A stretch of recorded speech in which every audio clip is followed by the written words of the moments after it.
94 Walf Sénégal dellu si di leen siyaare mboolem képp ko xam yaa ngi topp suñu site bi di 94 Walf Sénégal seen analyse chronique yoo xam ne leen koy defal saa su nekk ci réew mi ak bitim réew jaajëfal nañ leen siyaar na leen way leen di toppal 94 Walf Sénégal kawteef xam naa ni de audit yi sénégalais yi seen xol dina sedd de daa mel ni audit yaa ngi dàqe de waaw dafa mel ni daal fi mu toll nii gars yi moom moyetuñ leen jàmm moom parce que sénégalais yi tamit loolu lañ bëgg voilà parce que ñii bu fekkee dañ leen a bàyyi rek voilà di leen neng leen bàyyi leen seen kër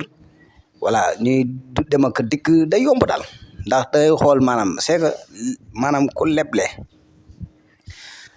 leble loo xam ne ni bu ëllëgee bu ñu lay fay sa bor nga mer bu leble lañ ñu lebaloon dafa maanaam fi mu toll nii dañ leen di fay seen bor maanaam lañ ñu lebaloon dafa metti moo tax nit adduna dafay war a ñëw ko buñ la dénk dara rek voilà nga jàpp ne maanaam yow sa doole jooju noonu rek danga ko war di wala utiliser ci ñi nga xam ne ni ñoom ñoo la dénkoon ndax xam nga ñun ñoo boole suñ doole jox leen ñu am doole mais xamuñu woon loolu noonu parce que liñ la jox nga nekk ci di ci jaay doole bés boo ko perte rek da ngay xam ne maanaam amu leen woon doole ay nit ñu booloo ñoo leen joxoon seen doole voilà moo tax Antoine Diome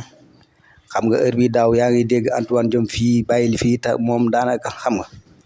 dañuy wax dëgg fa yàlla xoolal fitnaal na leen lu nekk def na ko mais nag moom it attention sénégalais yi chaque jour saa su nekk ñi ngi wax ni maanaam Antoine Diome fu mu ne ndax moom ci mbir mi la bokk voilà parce que tamit moom kenn du moom nekkoon na nit koo xam lu am rek mu génn taxaw presse bi wala wax mel ni voilà osé nag waaye na ngeen xam ne sénégalais yi daal duñu fàtte benn yoon waaw chaque jour saa su nekk rek li ngeen leen doon xooqatal ak di leen méttital ak di leen jaay doole loolu tey jii moo këpp waat seen kaw te day këpp seen kaw te ñëpp dañ leen koy yéene parce que yéen li ngeen bëggoon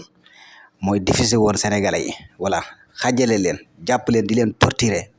te ñooñu ngeen koy def ñoo leen mayoon doole ji ngeen nekkee ci pouvoir bi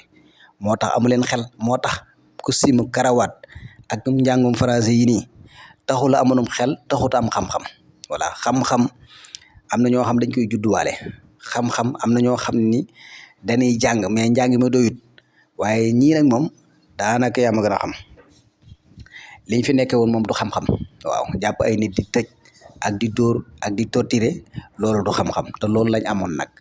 voilà léegi comme loolu lañ xamoon te loolu lañ mënoon léegi nag après bul bi wëlbatiku na adduna war a yoo xam maanaam mag ñi daan nañ wax ne dee leen sóoraale ëllëg waaye daanaka biñ leen koy wax déggu leen woon loolu ndax booba yéen a ngi ci gundaandaat geeg voilà jàpp ne maan du ngeen fa mos a jógee mukk parce que lii mbettal la ci yéen yàlla moo leen betteeg loo xam ne ni mosu leen ko woon a foog moo tax nag da ngeen rendre compte te xam naa ne nag incha allahu rabbi audit yi moom dinañ ci taxaw bu baax a baax fàttewuñ leen de ndax buñ leen naree fàtte sax ñun ñi nekk ci internet bi ñoo leen di fàttali voilà ba ngeen xam ne